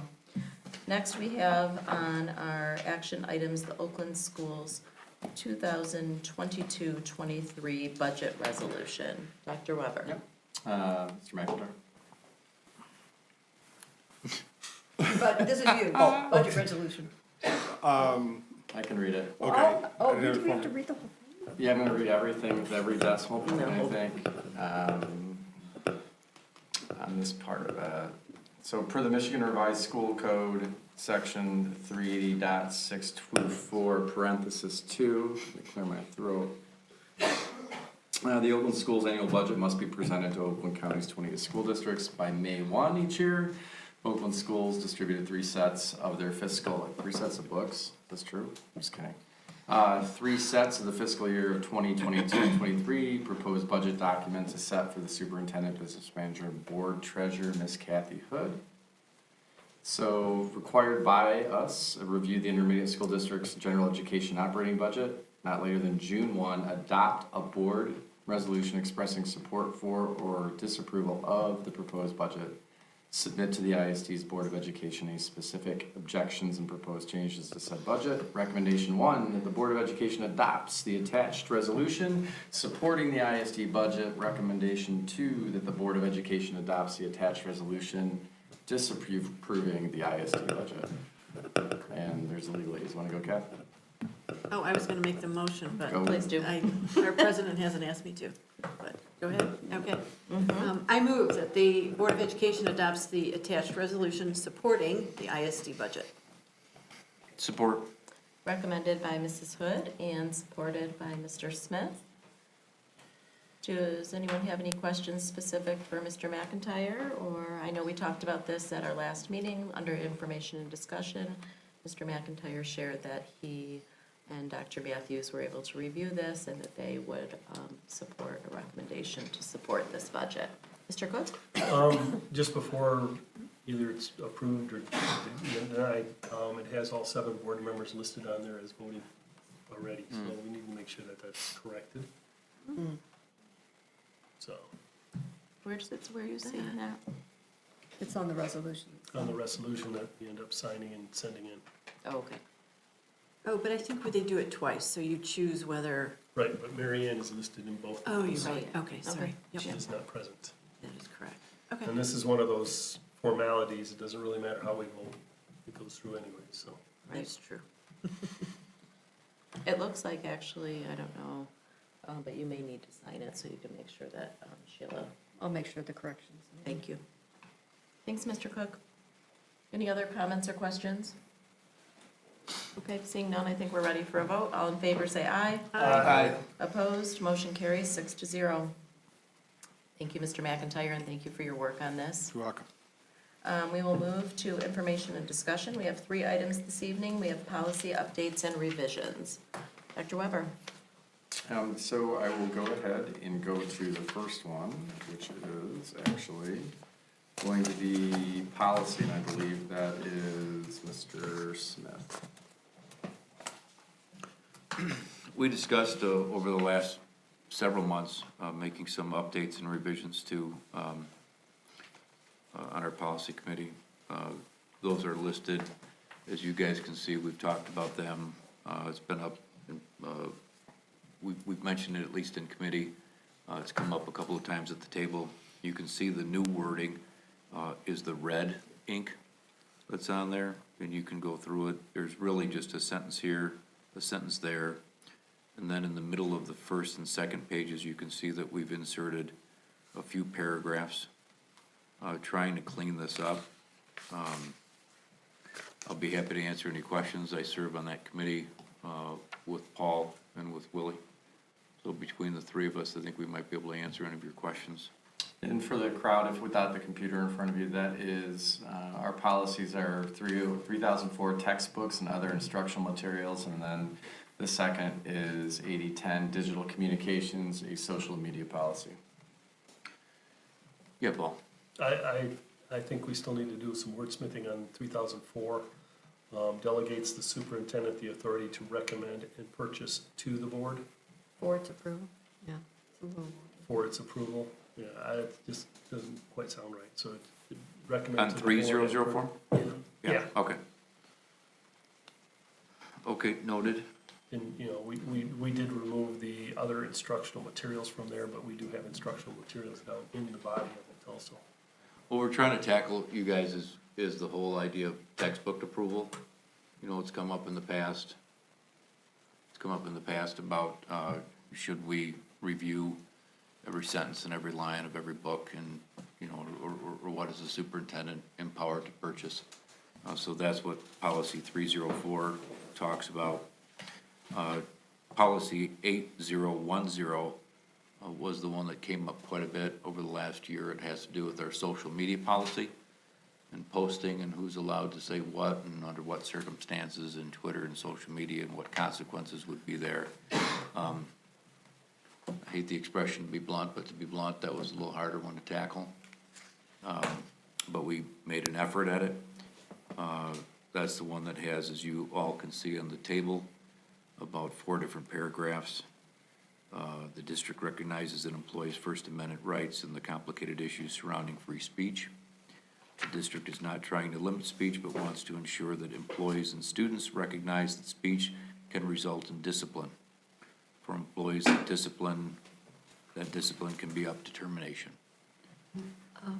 Can I just? Sure. I gave you some additional. I know, yeah. I gave Mr., I made copies, just that one, the red on the bottom here of 810 on the bottom of that first page, it uses the word "you" a lot, not a lot, but a few times, and I don't think that it doesn't appear anyplace else in our policy manual. So I just cleaned up the language to eliminate those. I don't know what the English is. It's not a pronoun. Use not a pronoun. It's a. Anybody know what that is? RJ. Well, I actually had a question before we go there. Living in the community, a few community members wanted to know if this policy applied to school board members. It does not. Does not. Okay, so there's an answer for the community on that this policy on social media usage does not apply to school board members, but employees of the district. Bobby, your question again? Where we at? What is you? You in the English. It's a second person pronoun. What? Personal pronoun? Yeah, Personal second person. pronoun, okay. My name's RJ. I didn't know where you were going with I'm that. sorry. Who are you, RJ? So I took the personal pronoun out of it and just wordsmithed it to reflect the same sentiment. That makes sense. So what I would ask, respectfully, and in the interest of time, not to rush it, but if you guys can review Send it to that, yeah, like Bobby did. I can share with you that Willie and Paul and I have spent a lot of time talking about this and trying to come up with something. You know, I think a lot of it would come down to interpretation and then enforcement, like a lot of things in life, so. But I think this is a much better attempt to have a defined written policy, which is the first step if we ever want to do, take action if somebody we think is abusing the privilege. And it speaks to, you know, whether they're using their school-provided social media devices or their personal devices, so. Thank you, Mr. Smith. So we'll send those. Yeah, send those to me, please. Mhm. I'll share them, Willie and Paul, with you guys. And Persis, okay. Thanks, Will. Okay. Any other comments or questions? Seeing none. Certainly, if you send anything to Mr. Smith, please make sure that you CC Dr. Matthews on that as well. We will move on to our second information and discussion piece. It's a novel purchase. Correct. Dr. Weber? Yep, thank you. And Trustee Murphy, you're the chair of the curriculum committee, so feel free to jump in there and help with this a little bit if you'd like. Sure. The board has had this information given to them in the board packet, so if there are any questions, feel free to ask. I will read this for the pleasure of those at home and those in the crowd. Sarah David, English language, ELA teacher and ELA department chair or content area leader at Novi Middle School, amazing teacher by the way, is requesting that the board please review the information being submitted for a new 8th grade novel, Everything Sad is Untrue. She is asking for the board to please consider the purchase for the fall of 2022 at Novi Middle School. No new novels have been purchased for the students to read as part of their curricular experience since the year 2005. And the department is looking to add a novel that is relevant, engaging, and appropriately challenged for our middle school students. Students were surveyed, and many expressed an interest in novels that explore injustice, real-world problems, war, and survival. The novel came before the curriculum committee at our May 12th meeting and was recommended for board information and discussion tonight. This novel will hopefully come before the board for information discussion that is tonight. Will come back for approval on the 9th of June. There is a compendium of information for board members as well as a wonderfully written intro letter for Ms. David that is available to the public. Are there any questions? Mr. Cook? Yeah, not that I'm opposed to this, but when we typically would do a textbook, they have a checklist that they go down and where it aligns with the curriculum and Michigan Merit curriculum. They spent a tremendous amount. Go ahead, Bobby. Okay, let me just say, because this is not, it's not really a textbook, it's a book that they will be reading as a class. I understand, but it's in the classroom to meet certain parts of the Michigan Merit curriculum and their discussion through ELA, and some of that correct. I understand and it's kind of new that, because we've done this on textbooks and this is a novel coming in, we don't have a checklist on how this meets the expected merit curriculum. Were you able to read the packet? I hadn't read everything. I know they've done a lot So of stuff there here. is, the information that you're seeking is in this packet. To Ms. Murphy's point, which I thought was very well spoken, thank you, Ms. Murphy, was we do not, in a novel situation, have that same piece. Instead, what we look at is reading levels and lexile levels in a textbook. We have very specific look-fors in there that we would go through as teams, address those, check those off, and so on. So sample lesson plans in here, as well as a full discussion of the fact that they beta tested it with students throughout the middle school. And really finding text that spoke to as many students as possible. Right now, if you go back and read the first summary page there, Trustee Cook, you're gonna find that explanation around that process, what they used to read.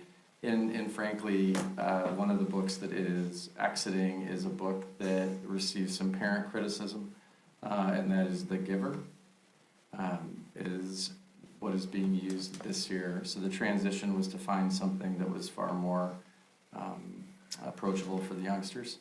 And again, any questions you might have in more detail, Miss David and her team are phenomenal. They zoomed in on the curriculum committee meeting with us that night, and they were great.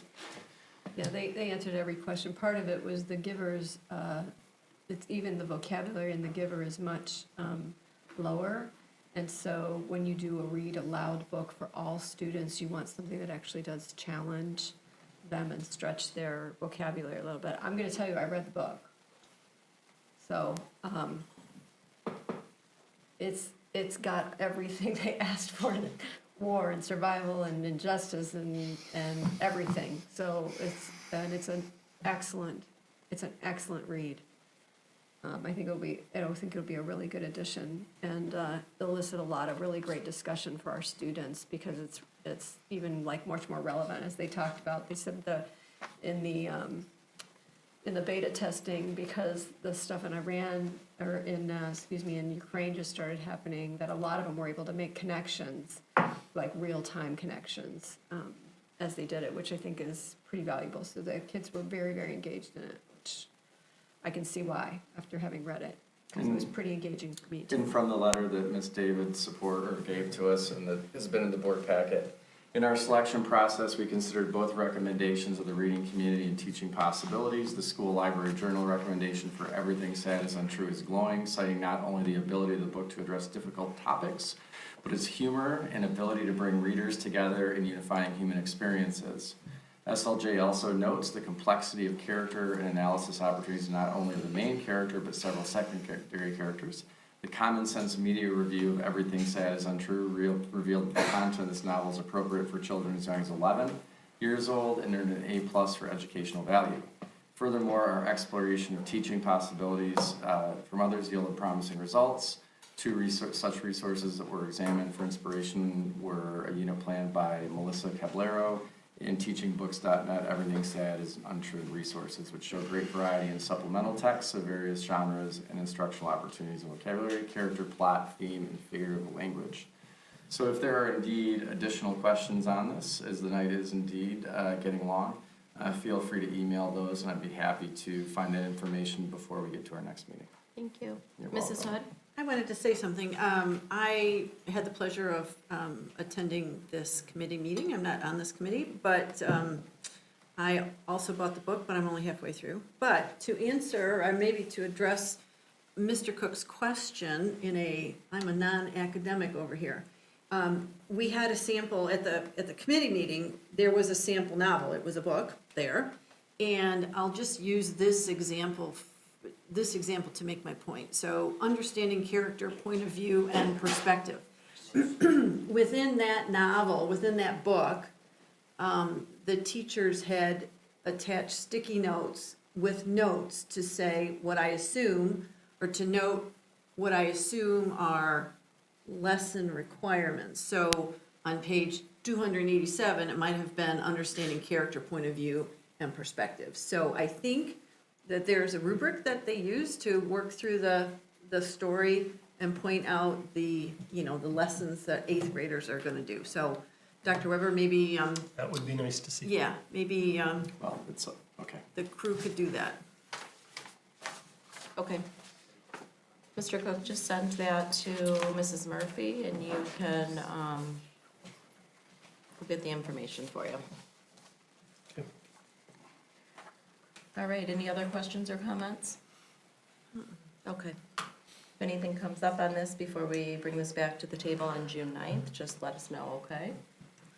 Next, we have information and discussion, the OCSBA election 2022. Dr. Weber? Right, looking for that one, busy guiding item. Oakland Schools Board of Education Biennial Election 2022. 2 individuals have filed as candidates for the 2 6-year term seats open for the Oakland Schools Board of Education Biennial Election. Connie Williams, Barb DeMarco, Stephen Gottlieb, Brandon Colascio, and Charlie Gandy Thompson. Oakland Schools Board members are elected by an electoral body composed of 1 person designated by the board of each constituent school district. The revised school code prescribes that each constituent school district board must designate a representative to this electoral body by adopting a resolution that will, 1, designate the person to vote in the election on behalf of the local school board, 2, direct the designee which candidate the board supports for each position to be filled. 3, direct the designee to vote for those individuals at least on the first ballot taken by the electoral body. The designated electors must cast their ballots in person at the election scheduled to take place between 5:30 and 7:30 p.m. on Monday, June 6, 2022 in Conference Room B of the Oakland Schools building located at 2111 Pontiac Lake Road in Waterford. The revised school code prohibits the acceptance of absentee ballots. So according to the revised school code, districts shall consider the resolution at no less than 1 meeting before adopting the resolution. Districts have interpreted this language differently and historically have used one of the following 3 options to consider and adopt the resolutions. First, consider the resolution as a discussion item during an open meeting and adopt the resolution as an action item during another open meeting, with each meeting occurring on a separate date. 2, consider the resolution as a discussion item during an open meeting and adopt the resolution as an action item during a second open meeting immediately following the first open meeting. Consider the resolution as a discussion item and adopt the resolution as an action item at the same open meeting. Local school districts selecting this option should seek independent legal counsel confirming a singular open meeting to consider and adopt the resolution is compliant with the revised school code. According to the revised school code, districts must adopt the resolution no earlier than 21 days prior to the election, which is there, and then you have the resolution under there. Thank you. Yep. So, I have a couple of questions, concerns, but I'm gonna find out from Sheila and we'll figure out how we're gonna handle this. But the date of this Monday is prior to our next board meeting. Is that correct? Our next board meeting is June 9th and this is June 6th, so that's one thing. But I'm certain we can find, with the other meetings that we'll need to have that are open meetings for superintendents, or we can find a time. Secondly, you have received 2 letters of intent from 2 of the candidates. One is from Connie Williams and the other is from Barb DeMarco. 3, if you have support or not support of somebody, please forward that information to myself. And depending on the information that's gathered, see if there's a consensus or someone has some different information that they'd like to share. And 4, I'm feeling a little concerned that the election has to happen in person. So we'll have to decide how that physically happens. It says that we have to designate someone as a representative to cast the vote. Yeah, so I we'll do think- that as well when we do the vote. Right, but, okay, so board members maybe need to check their calendars to Mhm. see who wants to run it up there, I guess. Yep. So That must be new. it is because it says no absentee ballot, right? Yes, Mrs. Hood? Madam President, I just have a quick question, maybe Yeah. on Dr. Weber. So it starts out to say 2 individuals have filed as candidates, but then it lists 5 people. That's a typo, probably. Yeah. Yes, I saw that. Okay, Yeah, that, so is the 2 makes no correct or is sense the to me. 5 correct? Because we only have 2. We'll probably get emails from the Okay. others. Yeah, I would think we did suspect we did from Yeah. from Gottlieb. Mhm. Okay, thank you. Okay. Okay. Alrighty, so you can share any information that you have in that regard, and I'll get some clarification from Sheila regarding the date and time to put this on action, okay? Alrighty. Moving on, we have 2 committee reports. Dr. Ruskin? Yes, I do believe the last meeting we missed the Capital Projects Committee report. we did, and so I was going to get with Mr. Mena to make sure we get that on the agenda, but I noticed that as well. Oh, you prepared? Yeah. Okay, We can give it tonight. okay, let's do it. Well, I was gonna say you could take the curriculum, because we just talked about, curriculum with the novel, that was the primary focus of our discussion. And then we did a half an hour update on all the CAB data as well that was produced from parents and helped to hopefully dispel a bit of misinformation that was out there. So that was a good meeting. Thank you. Yeah, we got a lot of great information and statistics. Actually, we should make that available to all the board. I had Miss Holly actually put all of those in the packet 2 days ago. So that's available online. In the committee meeting packet? Yep. Okay. So yeah, if you're interested in that, it was really some interesting data that was provided about Oakland County and stuff like that, so. Okay. So I will yield the rest of my time to Mr. Cook. Okay, then we'll just scoot right that, and then we'll come back to governance and policy. Okay, actually, the committee meeting met on May 2nd. Conducted a meeting with the district administration, Plant Moran Cressa, at the Novi Middle School Media Center. The agenda included a tour of the newly renovated middle school spaces, and a presentation provided by Plant Moran Cressa related to the 2019 bond program.